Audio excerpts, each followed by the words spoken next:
इंतजार करना पड़ा, संघर्ष करना पड़ा। धारा के अनुकूल इसका पूरा समर्थन किया। आज भी इसमें कोई शक नहीं होना चाहिए कि हर तरफ मुक्त रूप से ओबीसी वर्ग का हक छीना जा रहा है, का हक छीना जा रहा है। इस लोकसभा क्षेत्र में से महिलाओं को 33% आरक्षण क्यों नहीं दिया?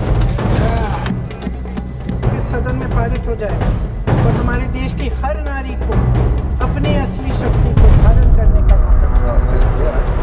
तो इतना मेहनत से देश का महिलाओं को सशक्तिकरण देने के लिए, उनको जगह देने के लिए बहस कर रहे हैं, तो खाना हो गया कंक्लूड करिए। हो गया कंक्लूड हो गया। उस तरह करेगा बात करने दीजिए सर, मुझे कंक्लूड करने दीजिए। गांधी जी सर मुझे कंक्लूड करने दीजिए। हो गया आपका समय, हो गया आपका। आपकी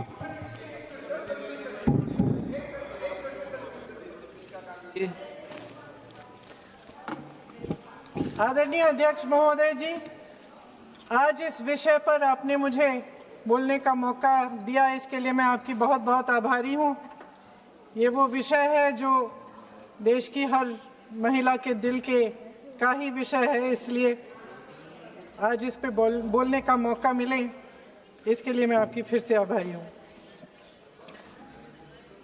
इस विषय का एक छोटा सा बैकग्राउंड बताना चाहती हूँ, क्योंकि प्रधानमंत्री महोदय जी ने अपने भाषण में काफ़ी जिक्र किए कि किसने रोका, कैसे रोका, 30 सालों से कैसे ये निर्णय रोका गया।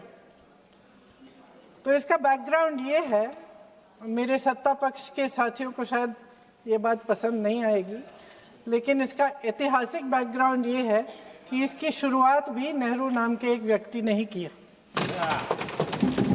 लेकिन घबराइए नहीं, ये वो नेहरू नहीं है जिनसे आप इतना कतराते हैं। ये उनके पिताजी मोतीलाल नेहरू जी ने एक रिपोर्ट तैयार की थी 1928 में, और उस प्रतिवेदन को उन्होंने कांग्रेस पार्टी की कार्य समिति को दिया था। वो एक समिति के अध्यक्ष थे, उसमें उन्होंने 19 मूल अधिकारों की सूची बनाई थी। 1931 में सरदार पटेल जी की अध्यक्षता में कांग्रेस अधिवेशन हुआ था कराची में। उस कराची अधिवेशन में इस प्रस्ताव को पारित किया गया और वहीं से ये शुरुआत हुई कि महिलाओं का समान अधिकार हमारे देश की राजनीति में शामिल हुआ। उसी समय 1 वोट 1 सिटीजन 1 वैल्यू का सिद्धांत भी हमारी राजनीति में स्थापित हुआ। आपको ताज्जुब होगा ये जानकर कि जबकि इस सिद्धांत की वजह से हमारे देश में महिलाओं को वोट देने का अधिकार आज़ादी के पहले दिन से मिला, अमेरिका जैसे देश में ये अधिकार उन्हें, इस अधिकार के लिए 150 साल इंतजार करना पड़ा, संघर्ष करना पड़ा। हमारे देश की राजनीतिक व्यवस्था में महिला आरक्षण लागू करना भी दुनिया में एक ऐसा ही अनोखा कदम था। पंचायतों और नगर पालिकाओं में 33% आरक्षण का प्रावधान भी भारतीय राष्ट्रीय कांग्रेस की सरकार ने स्वर्गीय राजीव गांधी जी के नेतृत्व में सदन पटल पर पहली बार पेश किया, मगर उस समय ये प्रावधान पारित नहीं हो पाया। आज आदरणीय प्रधानमंत्री महोदय जी ने भी इसका जिक्र किया, लेकिन हमेशा की तरह उन्होंने आधी बात बोल दी। उन्होंने कहा, सदन को ये बताया कि विरोध करने वाले कौन थे, उन्होंने ये नहीं बताया। उन्होंने कहा कि इसका विरोध हुआ, कौन किसने विरोध किया और नहीं बताया। विरोध तो आप ही ने किया था, भाजपा ने। कुछ सालों बाद स्वर्गीय श्री पीवी नरसिम्हा राव जी के नेतृत्व में कांग्रेस सरकार ने इस कानून को सदन में पारित करके लागू किया। आज अपने भाषण में प्रधानमंत्री जी ने जब पंचायत की आंदोलित महिलाओं का जिक्र किया, तो ये समझ लीजिए कि इस कदम के चलते ही आज 40 लाख पंचायत प्रतिनिधियों में से 15 लाख महिलाएं हमारे लोकतंत्र में भागीदार हैं। 2010 में स्वर्गीय प्रधानमंत्री डॉक्टर मनमोहन सिंह जी और यूपीए की अध्यक्ष श्रीमती सोनिया गांधी जी के नेतृत्व में कांग्रेस पार्टी ने लोकसभा और विधानसभा में महिलाओं को आरक्षण देने का फिर से प्रयास किया। राज्यसभा में इसे पारित भी कराया, लेकिन लोकसभा में आम सहमति नहीं बन पाई। 2018 में आदरणीय श्री राहुल गांधी जी ने मोदी जी को एक पत्र लिखा और उस पत्र में उन्होंने कहा कि ये महिला का जो आरक्षण है ये 2019 तक लागू हो जाना चाहिए। मुझे लगता है कि यहाँ आकर प्रधानमंत्री जी राहुल जी का मजाक तो बना लेते हैं, लेकिन घर जाके उनकी बातों पर गौर करते हैं, क्योंकि हम आज उसी बात पर चर्चा कर रहे हैं। वैसे आज प्रधानमंत्री जी की बातों से ये लगा कि भाजपा ही महिला आरक्षण के चैंपियन, प्रस्तावक और सबसे बड़े समर्थक रहे हैं। इनके पूरे भाषण में यही बात थी, जबकि ये कह रहे थे कि इन्हें इसका श्रेय नहीं चाहिए। कोई भी महिला आपको बता देगी कि बार बार बहकाने वाले पुरुषों को महिलाएं झट से पहचान लेती हैं। थोड़ी सावधानी बरत लीजिए, पकड़े जाएंगे। आखिर जब 2023 में राहुल जी के पत्र को पढ़ने के कुछ सालों बाद, हाँ, उसके बाद पढ़ लिया। आखिर जब 2023 में आदरणीय प्रधानमंत्री नरेंद्र मोदी जी की सरकार ने यह अधिनियम सर्वसहमति से पारित किया, तब भारतीय राष्ट्रीय कांग्रेस ने अपनी विचारधारा के अनुकूल इसका पूरा समर्थन किया। आज भी इसमें कोई शक नहीं होना चाहिए कि भारतीय राष्ट्रीय कांग्रेस महिला आरक्षण के पक्ष में डट कर खड़ी है और खड़ी रहेगी। लेकिन अध्यक्ष महोदय, सच्चाई ये है कि आज की चर्चा दरअसल महिला आरक्षण पर है ही नहीं। जो विधेयक सरकार ने पेश किया है, उसका प्रारूप हमने पढ़ा, उससे पूरी चर्चा ही बदल गई है। उनकी सरकार के इस विधेयक का सार सुनिए। सबसे पहले इसमें लिखा है कि संसद में महिला आरक्षण 2029 तक लागू होना चाहिए। अब सहमत है। फिर कहा गया है कि इसे लागू करने के लिए लोकसभा सदस्यों की संख्या 50% बढ़ानी पड़ेगी। मतलब कि सीटों की संख्या 543 से बढ़कर 850 तक बढ़ाई जाएगी। और इन सीटों को बढ़ाने के लिए एक परिसीमन आयोग बनाया जाएगा, जो 2011 की जनगणना को आधार बनाकर ये कार्य करेगा। ऊपर से इसमें कोई आपत्तिजनक बात नहीं लगती, मगर इसे गहराई से समझा जाए तो इसका असली मकसद उभरता है। वह राजनीति की बू जिसका जिक्र प्रधानमंत्री महोदय ने किया, वह राजनीति की बू इसमें पूरी तरह से घुली हुई है। दरअसल इसी सरकार ने महिला आरक्षण का जो विधेयक सर्वसहमति से 2023 में पारित कराया था, उसमें दो चीजें थी जो इस विधेयक में नहीं है। उसमें लिखा था कि इसे लागू करने से पहले नई जनगणना और परिसीमन कराई जाएगी। अब अचानक क्या हो गया? मन बदल गया। वही सरकार पुराने आंकड़ों के आधार पर क्यों आगे बढ़ना चाह रही है, और इतनी जल्दबाजी क्यों? अध्यक्ष महोदय, ये हमारे देश की सच्चाई है कि प्रतिनिधित्व का सवाल जनसंख्या के सवाल से जुड़ा हुआ है। जब तक जातीय जनगणना नहीं होती, सभी वर्गों को उचित प्रतिनिधित्व नहीं मिल सकता। यह अनिवार्य है। ये सरकार 2011 की जनगणना पर आगे बढ़ना इसलिए चाहती है क्योंकि इस जनगणना में ओबीसी वर्ग की संख्या ही नहीं है।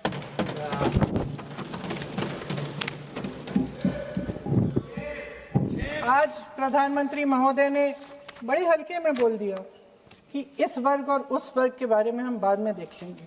कौन सा इस वर्ग, कौन सा उस वर्ग? ओबीसी वर्ग की बात कर रहे थे कि हम बाद में ही देख लेंगे इसके बारे में। ये हल्के में नहीं लेना चाहिए अध्यक्ष महोदय, एक बहुत बड़ी संख्या है, एक पूरे वर्ग का परिश्रम है, एक पूरे वर्ग का संघर्ष है।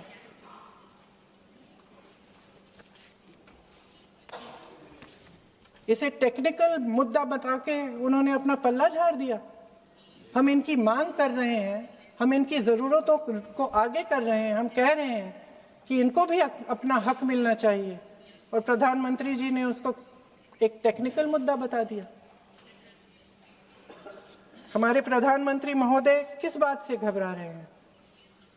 इसी बात से ना कि जब नई जनगणना होगी तो इस ओबीसी वर्ग के असली आंकड़े निकलेंगे और उसमें पता चलेगा कि ये वर्ग कितना मजबूत है, कितना बड़ा है,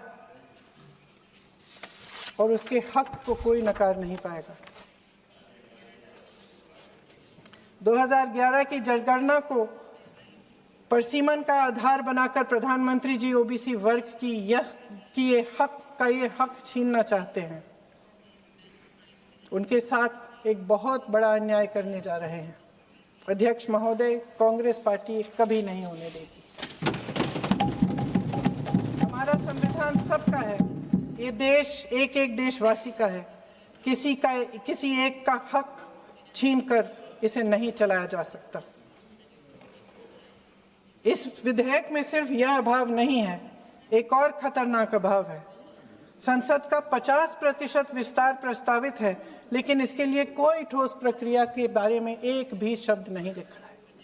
आश्चर्य की बात यह है कि इतने बड़े परिवर्तन के नियम क्या होंगे, कैसे किया जाएगा, इसके बारे में पूरे विधेयक में एक भी शब्द नहीं है। महोदय, संसद में भारत के हर प्रदेश की भागीदारी 1971 में निश्चित तौर पर तय की गई थी और इसमें परिवर्तन लाने पर रोक लगाई गई थी, लेकिन इस विधेयक के तहत ये सब बदलने जा रहा है। आदरणीय प्रधानमंत्री महोदय जी और उनके अन्य मंत्रियों के खोखले आश्वासनों के बावजूद यह निश्चित है कि संसद में प्रदेशों के वजन का परिवर्तन किया जाएगा। हमारे लोकतंत्र की व्यवस्था में इतने बड़े परिवर्तन के लिए पूरी प्रक्रिया बनी हुई है, मगर इनकी योजना यही है कि प्रक्रिया को नकारा जाएगा। जिस तरह असम में इन्होंने मनचाहे सीटों को काटा पीटा, विपक्षी दलों के नेताओं की सीटों का विभाजन किया और अपने राजनीतिक फायदे के लिए नई सीमाएं बनाई, उसी तरह ये पूरे देश में इसका मतलब ये है कि परसीमन आयोग में सरकार द्वारा चुने गए 3 जने इस पूरे देश के प्रदेशों का वजूद, देश के लोकतंत्र में उनकी भागीदारी और उनका महत्व तय करेंगे।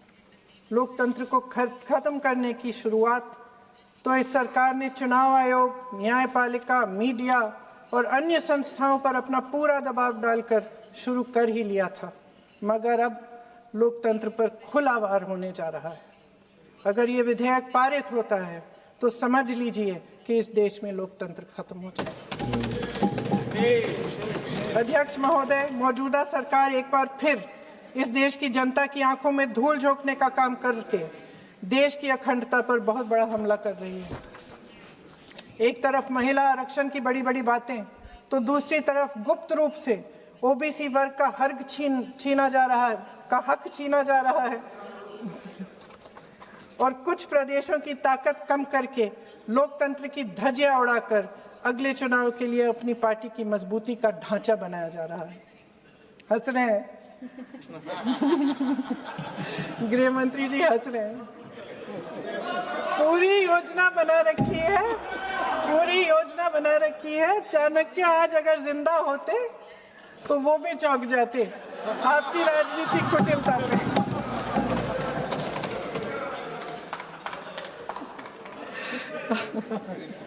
इन्होंने पूरी योजना बना रखी है, हंस रहे हैं, सहमत है मेरी बातों से। अचानक प्रदेशों में चुनाव के दौरान सदन की बैठक बुलाओ, कोई सर्वदलीय बैठक मत बुलाओ। विधेयक का प्रारूप सिर्फ एक दिन पहले सार्वजनिक कर लो ताकि विपक्ष को कोई मौका न मिले कि इस पे चर्चा कर ठीक ढंग से हो। मीडिया और पब्लिक में पहले से ही चर्चा शुरू कर लो कि मोदी जी एक बहुत बड़ा कदम उठाने वाले हैं महिलाओं के उत्थान के लिए, ये विपक्षी दल के जो नेता हैं कुछ समझते नहीं हैं, राष्ट्र के हित में कुछ करते नहीं हैं, विरोध करेंगे। बेचारे मोदी जी इतना बड़ा कदम उठाने वाले हैं, सबको इनका साथ देना चाहिए राजनीति से ऊपर उठकर, और ये कर करके विपक्ष को धर्म संकट में डाल दो। एक तरफ महिला आरक्षण और दूसरी तरफ आपको काट पीट करने की, पूरे ढांचे को बदलने की स्वतंत्रता, ओबीसी वर्ग को नकारने की स्वतंत्रता। अध्यक्ष महोदय, राजनीति में कुटिल होना अपनी जगह है, शायद हमें और थोड़ा होना भी चाहिए इस तरफ वालों को, लेकिन सत्ता बनाए रखने की महत्वाकांक्षाओं को परे करके देश के हित के लिए सही निर्णय लेना अलग। शायद हम आदरणीय प्रधानमंत्री महोदय जी से आज ये उम्मीद नहीं रख सकते, क्योंकि वह समस्याओं से घिरे हुए हैं, उन पर अंतर्राष्ट्रीय दबाव बहुत है। महिला आरक्षण जैसे ऐतिहासिक कदम को उन्होंने सत्ता को बनाए रखने का एक कमजोर बहाना बना दिया है। जाति जनगणना को नकारते हुए एक ऐसी संसद बनाना चाहते हैं जिसमें सिर्फ अभिव्यक्ति और चर्चा का ही अभाव नहीं होगा, बल्कि पिछड़े वर्गों और प्रदेशों की समानता का भी अभाव होगा। हमारी मातृभूमि की अखंडता का आधार है one citizen, one vote, one value. अलग अलग राज्यों का दर्जा बगैर किसी संवैधानिक प्रक्रिया के तय करना इस अखंडता पर वार है। इससे हम कैसे सहमत हो सकते हैं? अध्यक्ष महोदय, इन्हीं 543 लोकसभा क्षेत्रों में से महिलाओं को 33% आरक्षण क्यों नहीं दिया? अगर पद खोने का डर नहीं है तो कुछ लोग अपना पद खो लें।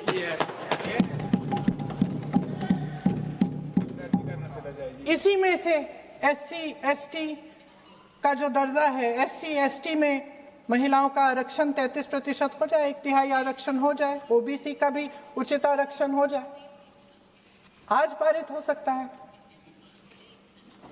शुभ काम भी हो जाएगा, बेवजह प्रक्रियाहीन परसीमन से देश का नुकसान भी नहीं होगा, और काला टीका भी काम आ जाएगा।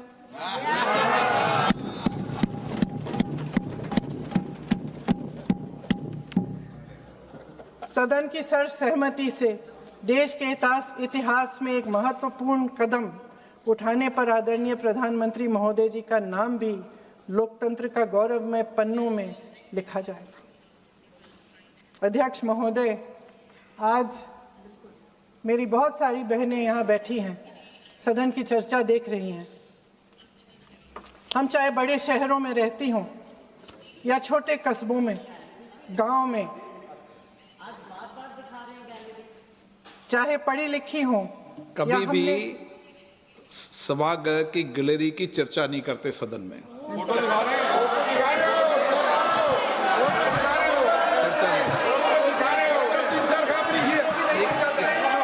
एक मिनट महोदय, मैं थोड़ी अभी भी थोड़ी नई हूँ, मैं समझ जाऊंगी। प्रियंका जी, एक मिनट। माननीय सभासदों, सभा की सहमति हो तो सभा की कार्रवाई आज रात को 11 बजे तक बढ़ा दी जाए।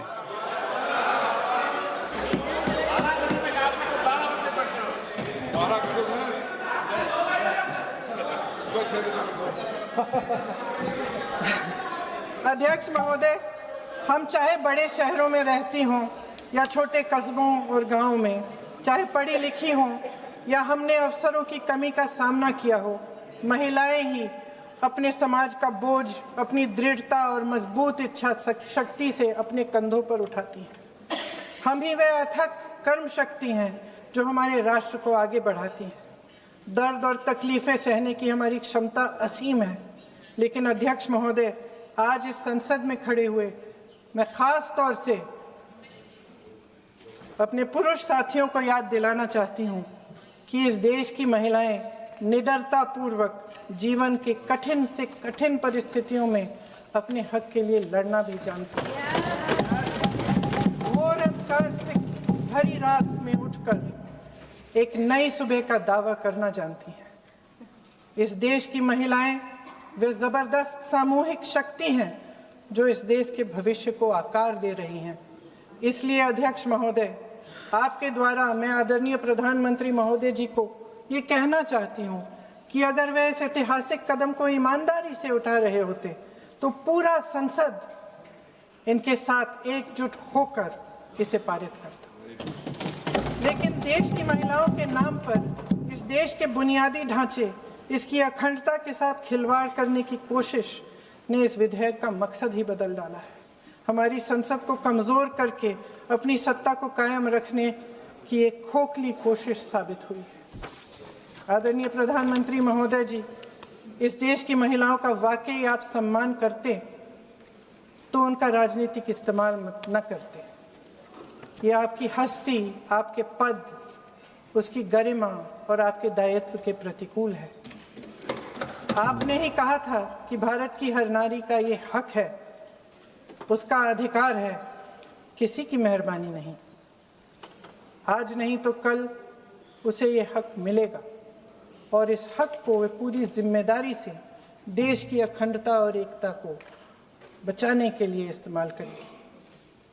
हम आपके इन तीनों विधेयकों का सख्त विरोध करते हैं।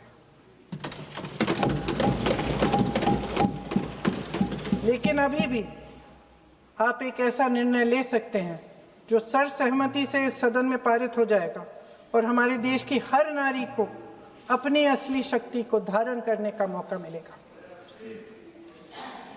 मैं आपके द्वारा प्रधानमंत्री जी से अपील करती हूं कि मन बनाएं, साहस करें, सही निर्णय ले लें। हम सब उनके साथ खड़े रहेंगे। धन्यवाद। माननीय गृह मंत्री जी, अपने 11 बजे तक के लिए अभी एक्सटेंशन का हाउस का सेंस लिया है, तो इतना मेहनत से देश का महिलाओं को सशक्तिकरण देने के लिए, उनको जगह देने के लिए बहस कर रहे हैं, तो खाना का भी व्यवस्था कर देता हूँ, सबका भोजन। माननीय गृह मंत्री जी।